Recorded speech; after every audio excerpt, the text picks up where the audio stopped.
Bismillahirrahmanirrahim. Alhamdulillah wassalatu wassalamu ala Rasulillah wa ala alihi wa sahbihi wa man tabi'ahum bi ihsan ila yaumil din. Baik, warahmatullah. Kita lanjutkan di pelajaran nahwu ya. Tentang nahwu butuh ketelitian ya. Butuh pemahaman. Dalam nahwu itu tidak boleh ada jeda 1-2 bab dia itu nggak hadir ya, sebetulnya. Karena ketika 1 bab dia nggak hadir, itu nanti bab berikutnya nggak paham biasanya. Makanya bagi yang nggak hadir itu harus punya rekaman ya. Nah, kita kemarin sudah menyelesaikan ya tentang masalah mukadimah isim dan mukadimah fi'il ya. Nah, kita nanti akan masuk ke dalam inti daripada ilmu nahwu, itu namanya ilmu i'rab namanya ya. Ilmu i'rab ini adalah intinya dari ilmu nahwu. Nah, sebelum kita masuk ke sini ya, nanti kita lihat di halaman 58. Sebelum kita masuk di sini ya, kita harus tahu dulu cara memahami sebuah jumlah di dalam bahasa Arab ya. Saya kasih contoh dulu ya.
Kurang besar ya Pak?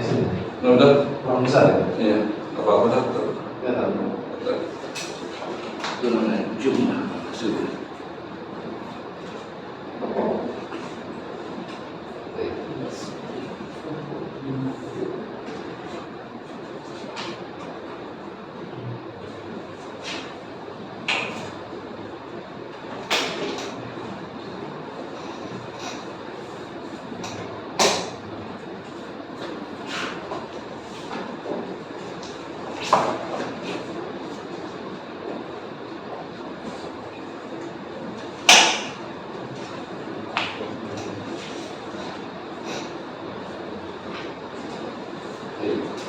Kita lihat dulu ya. Yang atas sini ada 4 contoh.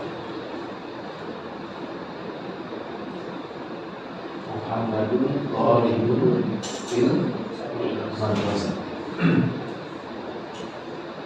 Jalasa Aliyun tahta syajarah.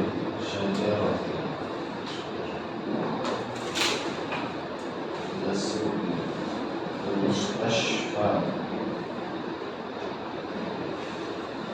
Kita lihat sini ya. Muhammadun talibun fil madrasati. Muhammad adalah seorang pelajar di sekolah. Jalasa Aliyun tahta syajarati. Ali duduk di bawah pohon. Idhabi ya Fatimatu. Idhabi? Pergilah ya.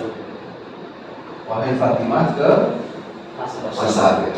Ana tabibun fil mustashfa. Saya seorang dokter di rumah sakit.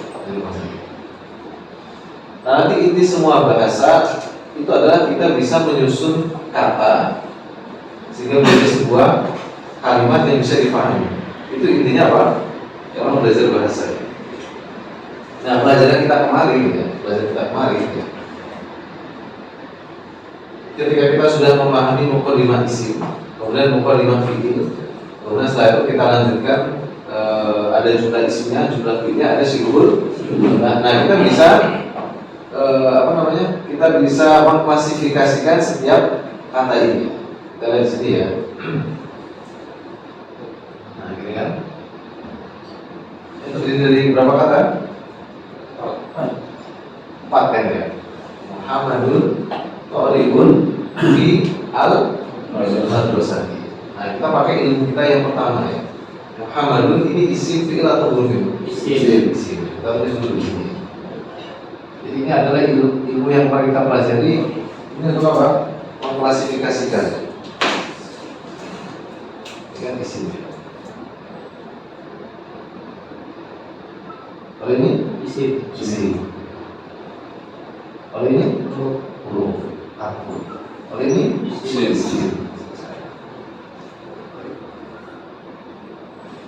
Ini terdiri dari 4 kata, isim, huruf, dan isim. Nah, nanti kalau kita ditanya lagi ya, Muhammad, ini kan pembahasan masalah isim kan ada banyak ya. Dilihat dari sisi apa ya? Jenisnya. Ini jenis apa dia? Mudzakkar ya. Mudzakkar. Kemudian ditinjau dari sisi bilangannya, mufrad.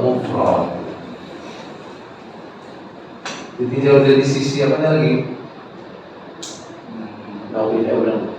Sudah. Dari sisi adatnya, sisi apa lagi? Kita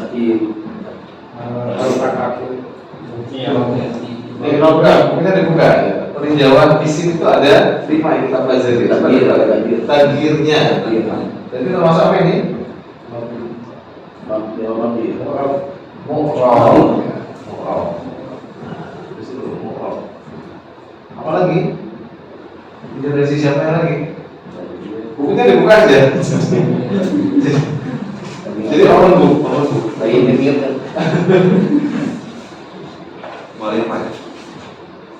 Harokat huruf terakhirnya. Bukan di ya. Apa namanya? Huruf terakhirnya. Mas ini baru pertama ya. Kalau ta'yin itu orang ini ya. Ini nau. Ini apa? Adat. Kemudian apa lagi? Penjelasannya. Marifat. Dari sisi ta'yin apa? Marifat. Satu lagi. Dari sisi ini bab pertama ini.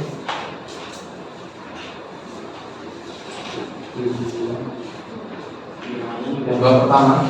Bunyati ini masuk apa? Sohih. Berarti kan ada 4 itu maksud, manhus, dan sohih.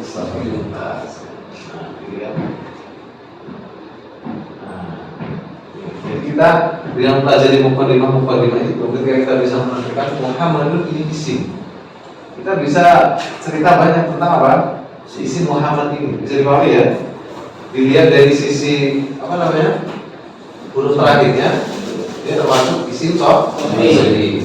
Dilihat dari bilangannya mufrad. Dilihat dari naumnya dilihat dari takhirnya, perubahannya dia bukan mabni ya. Dilihat dari sisi takhirnya dia ma'rifat. Bisa dipahami? Demikian juga nanti yang thalibun ya, thalibun. Ini kan sama-sama isim, cuma nanti keadaannya itu nggak sama ya. Coba nih dilihat dari sisi apa namanya? Mudzakkar muannasnya itu apa? Mudzakkar. Kemudian dilihat dari sisi huruf terakhirnya apa dia? Sohih. Kemudian dilihat dari sisi Mu'rab juga. Kemudian dilihat dari sisi bilangannya apa dia? Dilihat dari sisi makrifat akhirnya dia apa? Nakiro. Jadi di situ ya. Nakiro. Nah, jadi orang kalau ingin mendalami ilmu nahwu, ini kaidah-kaidah dasar seperti ini dia harus menguasai dulu. Ya. Jadi dia harus dulu apa? Menguasai. Paling tidak apa? 5 tinjauannya sebutkan ini ya. Dari sisi apa? Akhir, dari sisi mau, dari sisi huruf akhir, dari sisi ada, dari sisi akhir. Paling kan mu'rab lawannya apa? Mabni. Kata lawannya nah, sohi lawannya ada 3. Mamdud, maksud sama manqus. Terus mufrad lawannya ada musanna dan kalau ma'rifat lawannya nakiro. Nah kalau dia huruf, itu huruf tinggalkan saja. Karena semua huruf itu apa? Mengapa ini bebas. Nah kemudian yang akhir ya juga kita apa? Kita bahas ya. Dari sisi huruf terakhirnya apa dia? Sohi. Itu sohi. Isim sohi. Mudzakkar muannasnya? Muannas. Ya. Isim sohi. Kemudian dari sisi mudzakkar muannasnya apa dia? Muannas. Kemudian dimana dari sisi adatnya? Dilihat dari sisi ma'rifat nakirohnya, ma'rifat. Dilihat dari sisi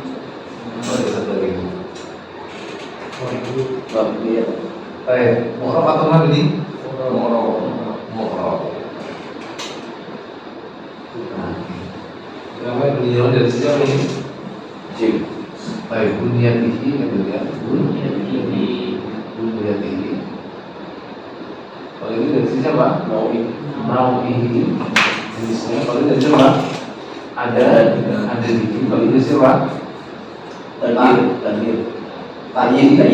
Takyir ini ya. Ini. Kalau ini dari sisi apa? Takyir. Ini harus betul-betul apa? Menguasai dulu klasifikasi seperti ini sebelum masuk ke dalam ilmu iqra. Bisa dipahami? Kalau mengartikan ini gampang sekali. Muhammad seorang murid di sekolah. Cuman kalau orang yang mendapatkan ilmu nahwu itu harus apa? Menguasai hal yang sifatnya seperti ini. Bisa dipahami gambarannya?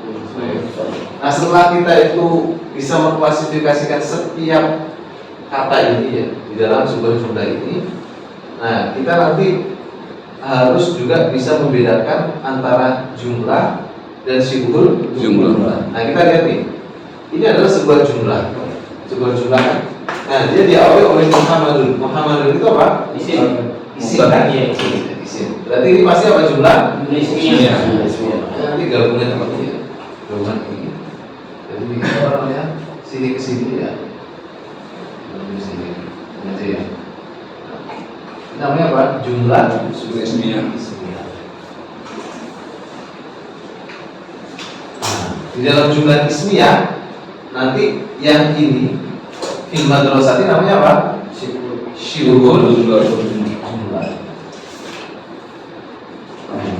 Jadi komponen Muhammadun Thalibun fil madrasati ini terdiri dari 4 kata.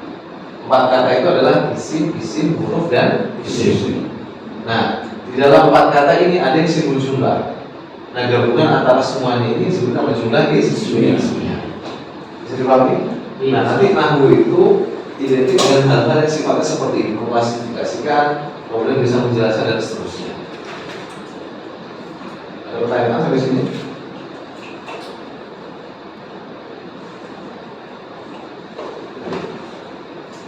Ada pertanyaan enggak? Jadi nanti kita harus sebelum kita beranjak nanti kan sebelah kanannya ini roh namanya. Yang apa? Ini nanti di bagian apa? Di bagian akhir. Nanti ada tanda iqab. Nah, nanti namanya apa? Alamat al-iqab.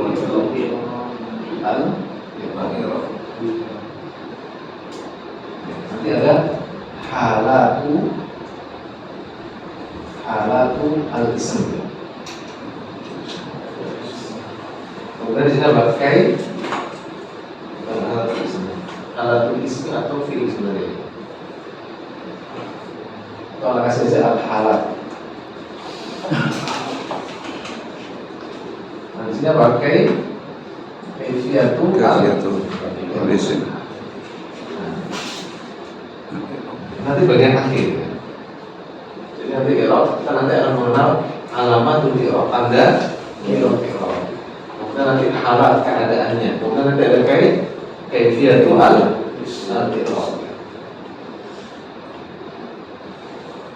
Coba ya, sebelum kita masuk ke sini, kita lihat di sini dulu ya. Jalasa Aliyun tahta syajarati. Apa artinya ini? Duduk dia di bawah pohon. Duduk di bawah pohon. Terdiri dari berapa kata ini? 4. Ya. Jalasa berupa apa? Fi'il. Ini isim. Ini Dorab. Kata keterangan ya. Ini isim ya. Kemudian ini Isim. Kalau bagian dari isim. Nah, kita lihat di sini jalasa. Kalau dilihat dari sisi apanya? Huruf terakhirnya ya. Itu termasuk apa ini? Fi'il apa ini? Mati. Kalau lihat dari hurufnya. Bukan punya. Mati.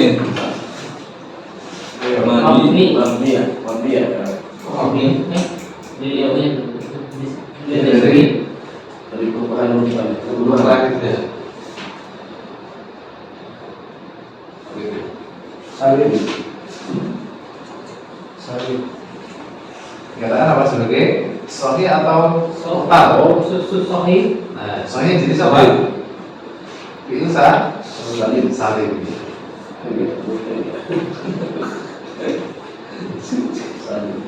Kemudian ditinjau dari sisi waktunya, zamannya, termasuk apa? Tampak. Jalasa. Mandi. Karena lampau. Kemudian ditinjau dari sisi apa lagi? Subjeknya, ada nggak dia subjeknya? Ada. Berarti dia betul apa? Tadi. Maklum. Dilihat dari sisi objeknya, ada objeknya nggak? Nggak ada. Berarti dia termasuk yang apa? Lazim. Satu lagi apa? Masih kan nggak? Kamu lihat di sini. Terus belum masuk ke masih Wayang-wayang. Empat kali ada baca empat ya?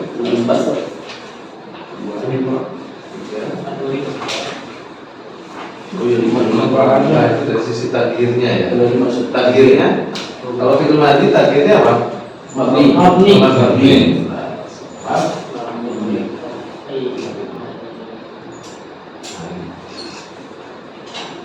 Jadi jalasa ini artinya duduk. Dia adalah apa? Nah, ketika kita ditanya tentang jalasa fi'il ini, kita ditanya dari sisi mananya dulu gitu. Misalkan nih kita ditanya dari sisi waktunya. Berarti apa? Mati. Ini ada pilihan 3, yaitu mati, mudhari atau amal. Jawabannya apa? Mati. Ini dari sisi apa? Zaman. Kemudian dilihat dari sisi bunyatihi, yaitu huruf akhirnya.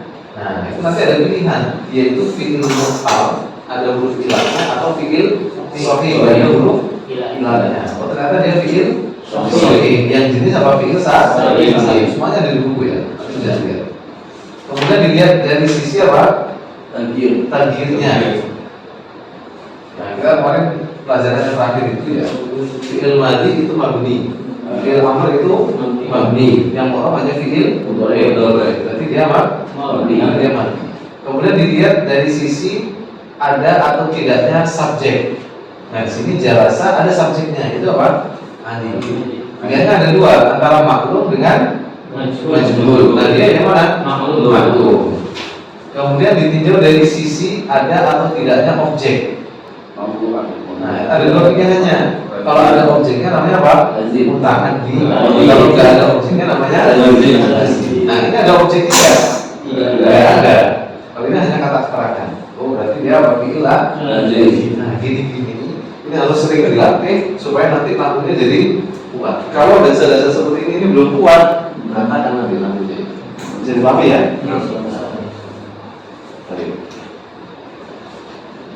Jadi latihan dua kayak gitu aja setiap. Ya ini harus dilatih terus. Dilatih terus sebelum nanti masuk ke film. Nggak bisa baca kita. Nah, nanti kan satu persatu nanti kan kita harus bisa menjelaskan ya. Karena kemarin sebutkan sisi dari isi itu 5 saja dulu. Kemudian fi'il juga 5. Kalau huruf tinggalkan. Nah, nanti setelah itu kita bisa mengklasifikasikan gabungan-gabungan kata ini menjadi sebuah jumlah. Itu namanya nanti jumlah apa? Kita susah jawab. Nah, kan? Jumlah apa ini? Iya. Iya. Ini gampang sekali. Kenapa? Karena diawali oleh Fi'il. mudah sekali. Karena jumlah hanya ada dua, jumlah isinya atau jumlah jelas. Kita katakan jumlah fi'il. Ya. Nah, dalam jumlah fi'ilnya ini ada nggak simbol jumlahnya? Ada. Tengah-tengah ini ada simbol jumlahnya. Itu yang mana? Itu gabungan ini namanya apa? Simbol jumlah. Kira-kira isi pembahasan masalah kalimat itu hanya seperti itu. Jadi nanti ada apa kata-kata digabung nanti menjadi sebuah jumlah. Tinggal dilihat di dalam jumlah itu ada simbol jumlahnya. Oh, kalau ada, kita akan sebagai apa? Simbol jumlah. Jadi kita itu harus mengenal apa sih? Kalimat, mengenal jumlah, mengenal simbol jumlah. Selesai gitu aja. Jadi kalau kita mengenal apa? Kalimat. Mengenal apa? Jumlah. Gabungan katakan apa? Gabungan kalimat namanya apa? Jumlah. Jumlah nanti tinggal apa? Jumlah Ismiyah. Apa dikatakan ismiyah? Karena diawali oleh isim. Atau jumlah diawali oleh apa? Ini apa? Simbol jumlah. Dan ketika itu mahir ya. Nah, ini mudah sekali nanti kita mengerti itu.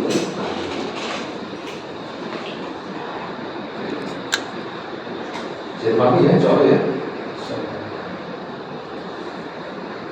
Berarti kalau simbol jumlah itu satu keterangan ya? Kata keterangan adalah simbol jumlah. Pokoknya kita harus tahu simbol jumlah itu adalah apa sih? Simbol jumlah itu gabungan apa? Yang menyukai Huruf plus apa? Majrurnya atau apa? Dorob. Plus Majrur. Jadi dia lebih dari satu kata, tapi dia bukan kalimat. Kan gabungan kalimat atau gabungan kata itu kan namanya apa? Jumlah. Simbol jumlah ini lebih dari satu kata, tapi dia belum menjadi sebuah kalimat. yang menyerupai jumlah gitu. Masih menyerupai. Ini aja. Pokoknya kata itu isinya gitu, cuma kalimat, isinya gitu huruf, gabungannya menjadi jumlah isinya atau jumlah fi'liyah. Nah, nanti ada yang lebih dari satu kata, tapi dia belum jumlah, namanya simbol jumlah. Udah kita sih. Simpel itu ya. Bahasa sesimpel itu.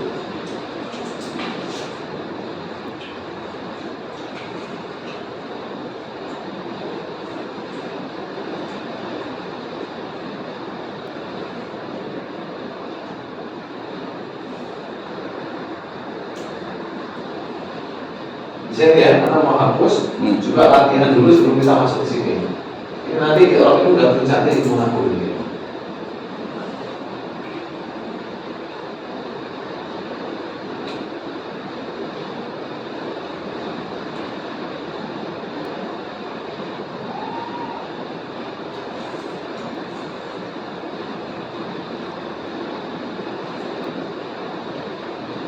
Tulis dulu, ya tulis dulu ya.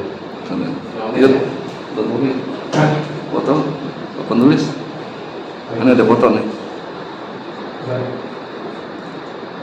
Mudah-mudahan sih.